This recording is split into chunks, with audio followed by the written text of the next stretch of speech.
We were sitting under an apple tree the other day, trying to tame the fiercest little deer I ever saw, who was butting and kicking with all his might, when a large packet of letters was brought us, the reading of which ensured us an agreeable afternoon.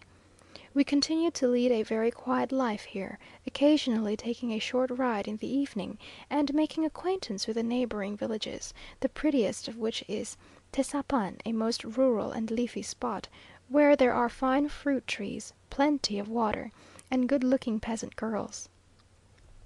Sometimes we go to San Antonio to see the V o family, occasionally to San Agustin, where they are preparing for the great fête. We are in treaty for a house in Mexico, having now given up all idea of passing through Vera Cruz this summer. We are in hopes of having that of the late Marquesa de San Roman, who died some time ago.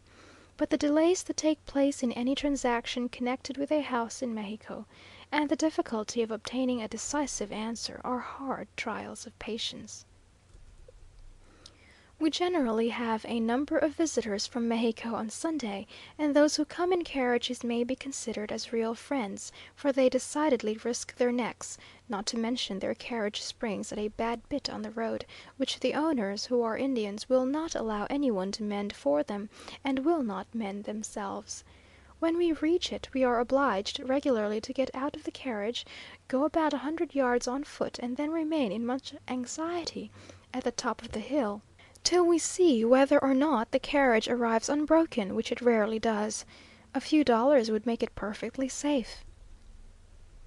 Our chief visitors during the week are from the Carmelite convent of San Angel.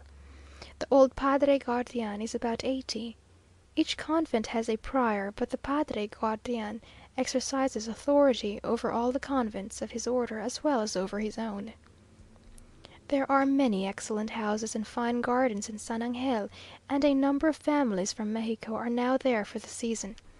Tacubaya and all the environs are beginning to be occupied, and Mexico looks warm and deserted.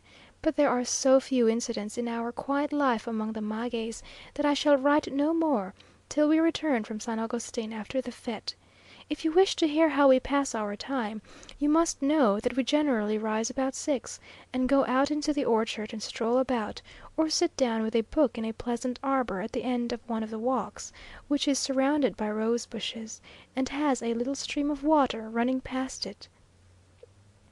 Nor do we ever enter the orchard unarmed with a long pole, for its entrance is guarded by a flock of angry geese, hissing like the many-headed hydra that watched over the golden apples of the Hesperides. At 8 we breakfast, and by 9 the sun is already powerful enough to prevent us from leaving the house. We therefore sit down to read or write, and to occasionally take a game at billiards. C n generally rides to Mexico, but if not, goes up to the azotea with a book, or writes in his study until 4 o'clock, when we dine. After dinner we walk into the village, if we have any attendant esquire; if not, we go to the azotea and see the sun set behind the volcanoes, or walk in the garden till it is dark, and then sit down in the front of the house, and look at the lights in Mexico. Then we have tea or chocolate, and the candles are lighted, and the last Indian workman has gone off to his village, and the house is barred in, and we sit down to read, or write, or talk, or sometimes we play billiards by lamplight. And then, indeed, the silence and the solitude make us feel as if the world were completely shut out. I never experienced such perfect stillness. Even the barking of a dog sounds like an event. Therefore expect no amusing letters from this place, for though we are very comfortable, there are no incidents to relate. The Indians come in the morning to drink pulque, which, by the way, I now think excellent, and shall find it very difficult to live without. A little child from the village brings us some bouquets of flowers, which the Indians have a pretty way of arranging in a pineapple or pyramidal form. The Chinese cook, with his little slits of eyes, passes by with meat and fruit, which he has been buying at the market of San Angel. The prior saunters in to see how we are. A chance visitor comes on horseback from Mexico, with a long sword by his side, as if he were going to fight the Saracens. And excepting that a padre came last Sunday and said mass to us in the pretty little chapel of the hacienda, which saved us the trouble of going down to the village, and moreover took chocolate with us afterwards, there has been nothing to vary the usual routine of our country life.